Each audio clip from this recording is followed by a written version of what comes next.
굳이 설명하지 않아도 예수를 믿는 자들의 가장 큰 고민은 죄를 짓고 싶지 않은데 죄를 지을 수밖에 없는 그런 자기 자신을 발견하게 된다는 것입니다. 그러다 보니 내가 구원받는 게 맞나 이런 의심이 들기도 하죠. 오늘 본문도 믿는 사람들이 죄를 짓는 것은 너무나 당연한 것처럼 말하고 있습니다. 오히려 죄를 안 지었다고 말하는 사람에게 큰 문제가 있다라고 오늘 성경은 말하고 있죠. 오늘 본문 10절 세번역입니다. 우리가 죄 지은 일이 없다고 말하면 우리는 하나님을 거짓말쟁이로 만드는 것이며 하나님의 말씀이 우리 속에 있지 않습니다. 그래요. 믿는 사람도 죄를 지을 수밖에 없습니다. 하지만 또 오해하지 마시기 바랍니다. 어차피 저자는 죄를 지을 수밖에 없으니 마음 편히 죄를 지어라 이런 얘기를 하고 있는 것이 아닙니다. 만약에 그렇게 생각하는 사람이 있다면 그 사람은 구원받은 사람이라고 말할 수 없을 것입니다. 오늘 본문은 사도 요한은 그런 이야기를 하고 있는 것이 아닙니다. 사도 요한은 하나님의 관점에서 보면 구원은 이미 완성되었지만 우리의 입장에서 보면 아직 구원은 완성되지 않았고 그 완성될 구원을 바라보면서 그 약속을 바라보면서 가는 것이기 때문에 우리가 이 세상 사는 동안 죄를 지을 수밖에 없다는 것을 이야기하고 있는 것입니다. 그리고 더 나아가서 그 죄를 우리가 이 세상 사는 동안 죄를 지을 때 그 죄의 문제를 어떻게 해결하면서 살아가야 되는지를 우리에게 알려주고 있는 것입니다. 자, 그렇다면 믿는 우리가 죄를 지을 때 어떻게 해야 하는 걸까요? 첫 번째로 죄를 자백해야 합니다.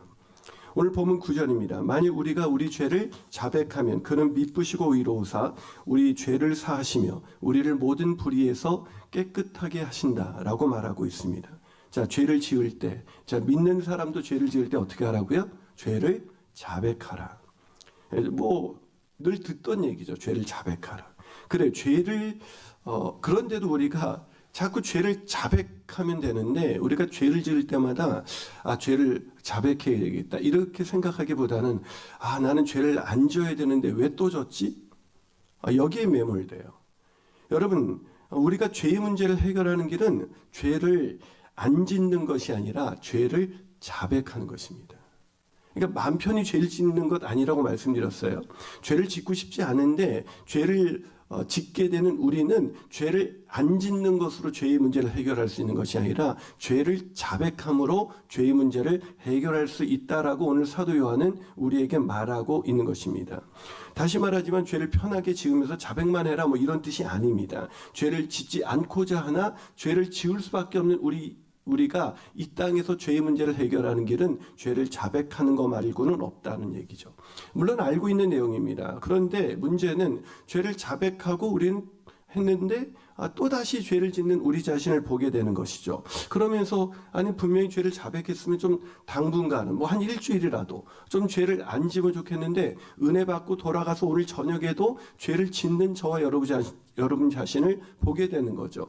그러니까 죄를 자백했는데도 왜 죄를 또 짓게 되는 거지? 우리는 이렇게 생각하는데 오늘 본문은 그건 너무나 자연스러운 일이야 라고 말하고 있는 것입니다. 회개했다고 해서 죄를 안 짓는 존재가 되는 게 아니야 라고 말하고 있는 것입니다. 그렇습니다. 회개하고 구원받는 순간 우리는 죄를 안 지을 수 있는 존재가 된 것이 아닙니다.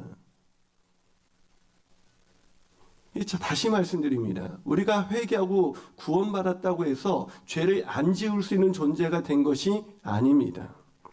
우리는 다시 말하지만 이 죄를 구원받았다는 것은 완전한 존재가 된 것이 아니라 완전한 존재, 즉 영화롭게 하실 그 하나님의 약속을 바라볼 수 있게 되었다는 것입니다.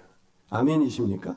그러게 믿음으로 산다는 것은 다시는 죄를 짓지 않는 그런 완전한 삶을 사는 것이 아니라 우리를 완전케 하실 하나님의 약속 받은 사람, 그 약속을 바라보며 산다는 것입니다. 그런 사람은 죄를 자백함으로 날마다 자신을 깨끗게 하시는 하나님의 은혜 속에 살아가는 것이죠.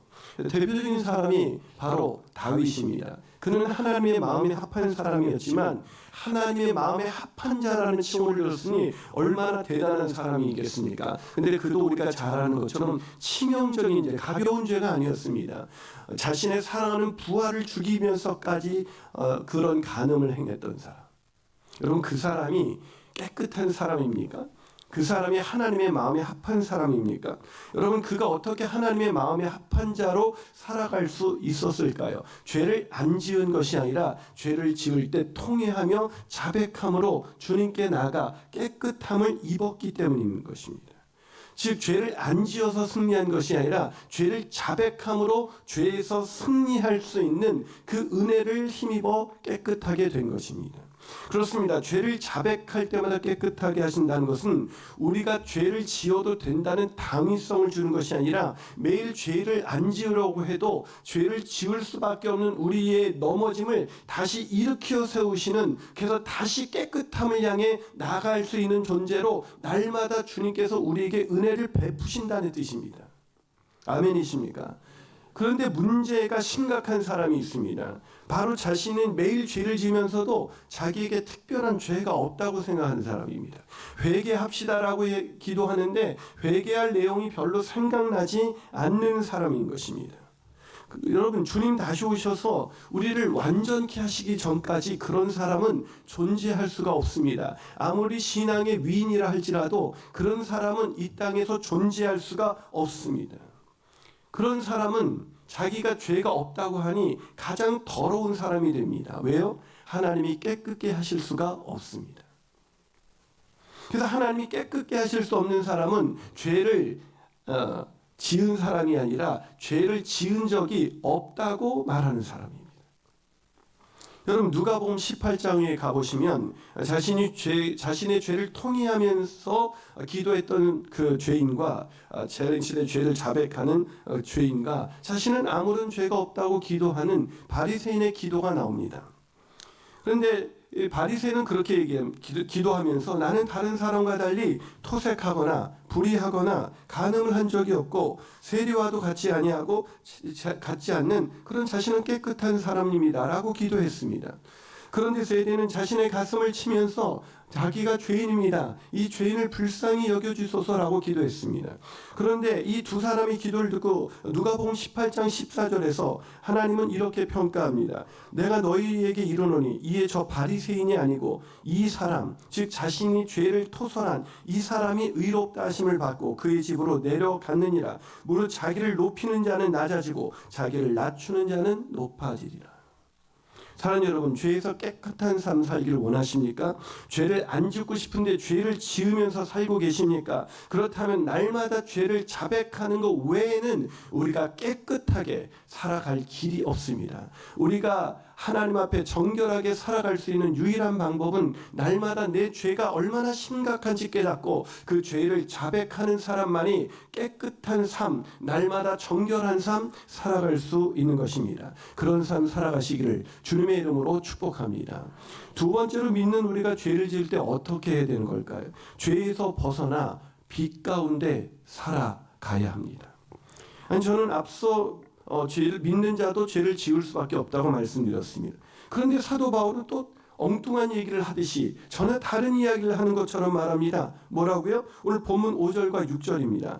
우리가 그에게서 듣고 너희에게서 전하는 소식은 이것이니 곧 하나님은 빛이시라 그에게는 어둠이 조금도 없으시다는 것이니라. 만일 우리가 하나님과 사귐이 있다 하고 어둠에 행하면 거짓말을 하고 진리를 행하지 아니함이거니와 그가 빛 가운데 계신 것 같이 우리도 빛 가운데 행하면 우리가 서로 사귐이 있고 그 아들 예수의 피가 우리를 모든 죄에서 깨끗하게 하신다. 자, 어떻게 살라고요? 어둠 가운데 살지 말고 빛 가운데 살아라고 얘기하고 있는 거예요. 아니, 죄를 지을 수밖에 없다면서요. 근데 갑자기 또 너희들 어둠 가운데 살면 안 돼. 이제 빛 가운데 살아야 돼. 라고 얘기하고 있습니다.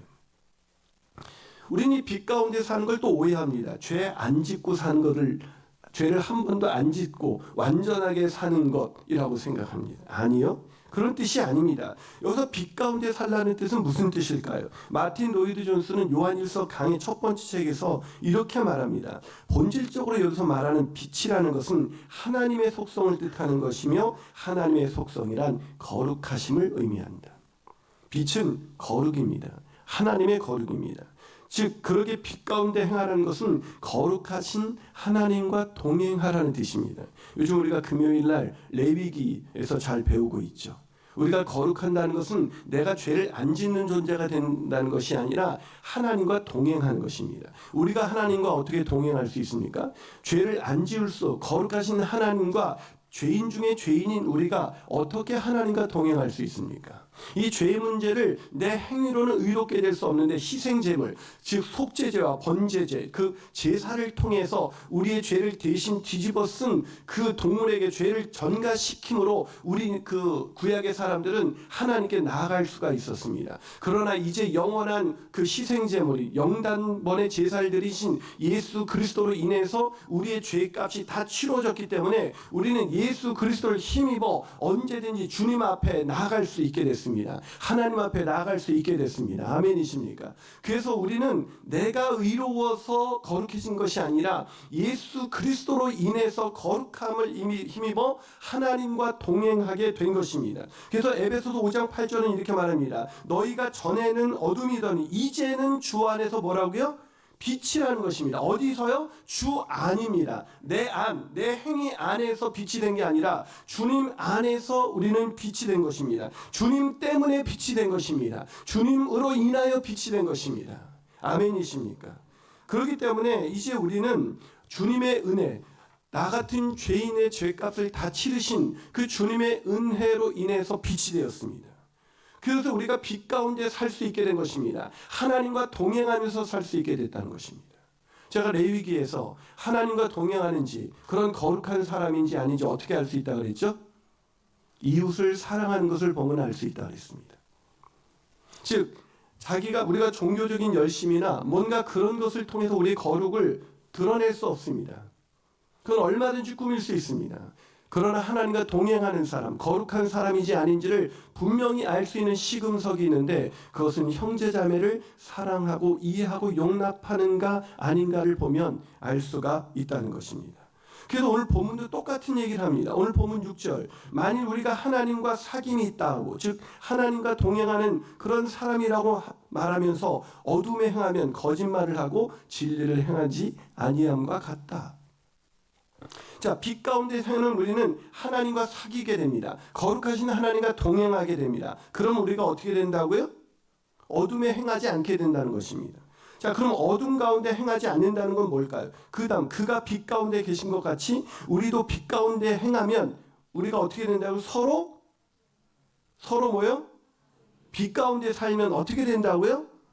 빛 가운데 되면 너희는 다시는 죄를 안 짓게 될 거야 라고 말하고 있지 않습니다. 너희가 빛 가운데 있게 되면 너희가 서로 사귀게 돼. 서로 이해하고 용납하고 서로 사랑하게 돼 라고 말하고 있는 겁니다. 그럼 그 아들 예수의 피가 우리를 모든 죄에서 깨끗게 하신다는 것입니다.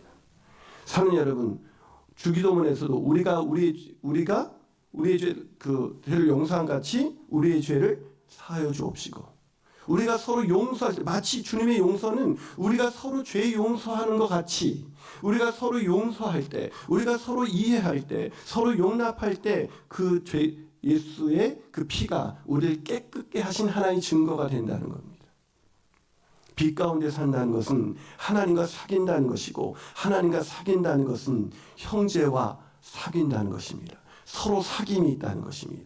다시 말해서 형제와 사귐이 깨진 사람, 형제를 비난하고 비판하고 정죄하고 용서하지 못하는 사람은 하나님과 사귀는 사람이 아니고 진리 가운데 있는 사람이 아니고 빛 가운데 있는 사람이 아닙니다.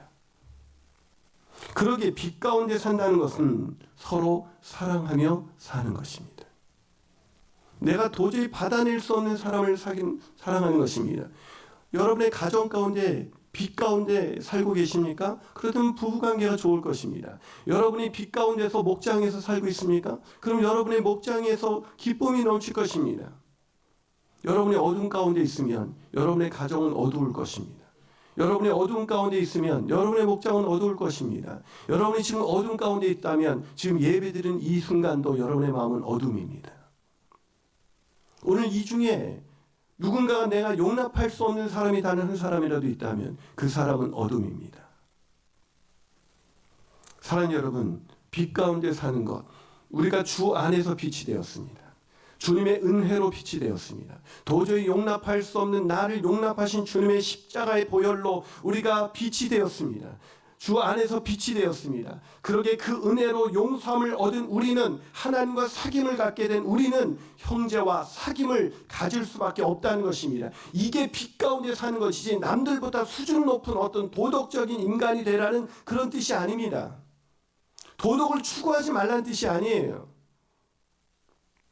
빛 가운데 산다는 것은 우리가 도저히 이해할 수 없고 용납할 수 없는 사람을 서로 사랑하고 이해하고 용납하는 것입니다. 그것이 빛 가운데 사는 것입니다.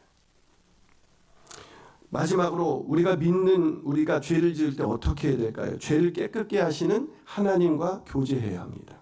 말씀드린 것처럼 빛 가운데 산다는 것은 나 같은 죄인을 거룩하게 하신 하나님의 은혜로 받을 수 없는 성도를 용납하고 사랑하며 사는 삶입니다.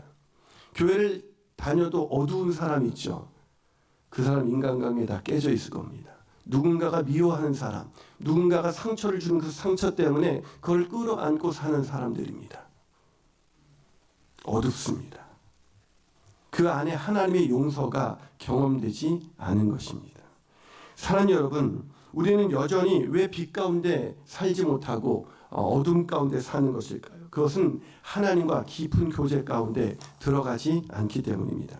오늘 본문 6절입니다. 만일 우리가 하나님과 사귐이 있다 하고 어둠에 행하면, 이 어둠이 뭐예요? 서로 사랑하지 않는 것입니다. 용납하지 않는 것입니다. 정죄하는 것입니다. 비난하는 것입니다. 수근수근거리는 것입니다. 하나님과 사귐이 있다고 그런 일들을 행하면 거짓말을 하고 진리를 행하지 아니함이다 라고 얘기하고 있습니다. 하나님과 사귐이 있다고 이런 어둠에 행하는 것이 거짓말입니다.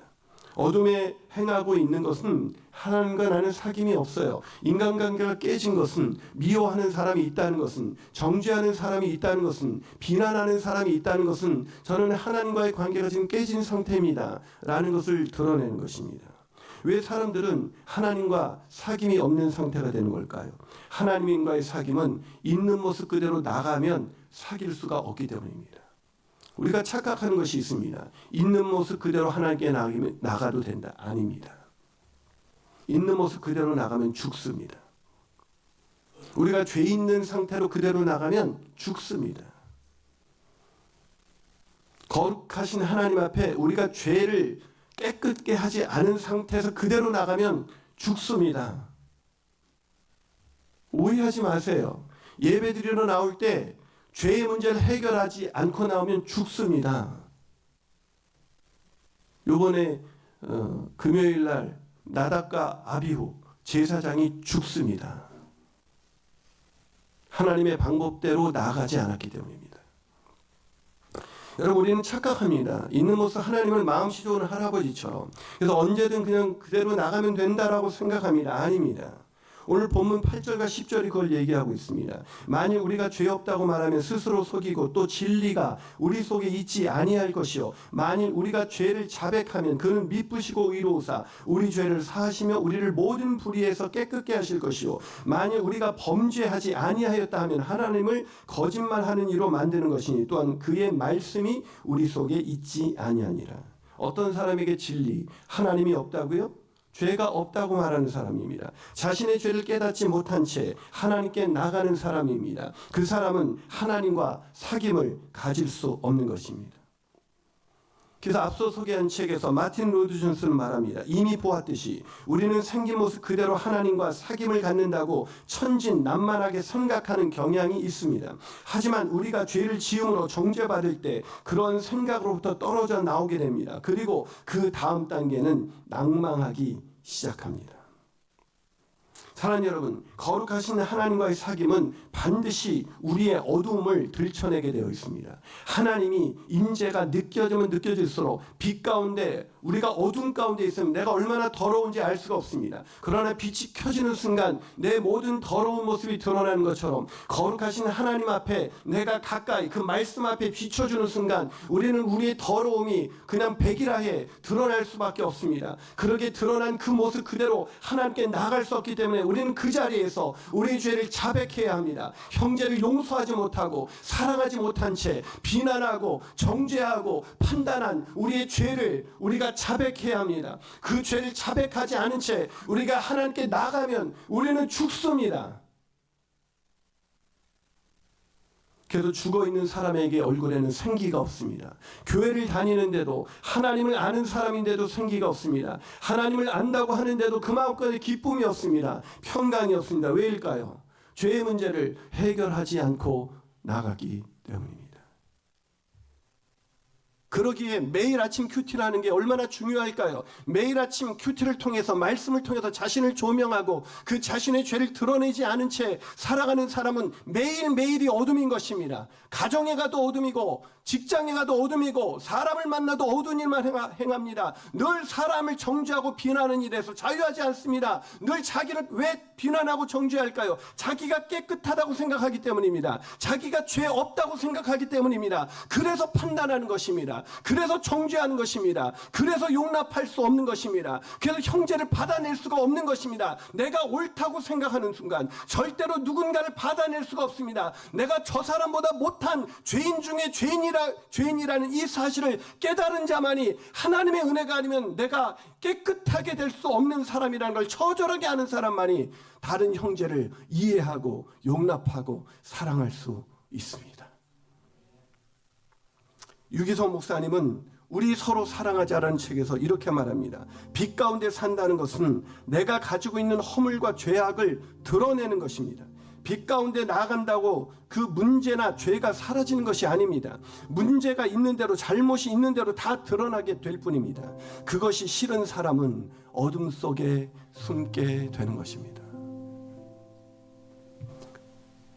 제자 훈련을 할 때 자신의 죄를 드러내지 않고 어둠 속에 숨는 사람이 있습니다. 누군가가 자신의 죄를 드러내면 화를 내는 사람이 있습니다. 빛이 싫은 것입니다. 인간의 본성은 빛을 싫어합니다. 어둠이 편합니다. 우리가 빛 가운데 나아갈 수 있는 것은 하나님의 역사입니다. 우리의 죄를 깨닫고 우리의 죄를 자백하게 하는 것이 하나님의 역사인 것입니다. 하나님이 역사하지 않으면 죄를 자백할 수도 없습니다. 깨닫지도 못합니다. 자기가 의롭다는 생각에 갇혀 평생 종교생활하다가 그 어둠 속에 기쁨과 평강을 상실한 채, 감사와 은혜를 상실한 채 어둠 가운데 살다가 영원한 어둠으로 들어가는 것입니다. 우리가 하나님과 사귐이 있다고 하면서 우리 표정이 어둡다면 그 사람은 하나님의 사람이 아닐 수도 있습니다. 우리가 천국에 들어갈, 지금 죄를 짓고 있지만 우리가 천국에 들어갈 사람이라는 보증은 우리의 죄를 자백할 때 그때마다 우리를 깨끗게 하신 하나님의 은혜, 그 은혜로 인하여 마음속에 말할 수 없는 의와 평강과 기쁨을 누리는 사람, 그래서 어둠이 조금도 없는 사람, 죄를 안 지어서가 아니라 죄를 깨끗게 하시는 주 안에서 빛이 된 사람, 그 사람이 천국에 들어갈 사람인 것입니다. 여러분과 저는 지금 어둠 속에 있습니까?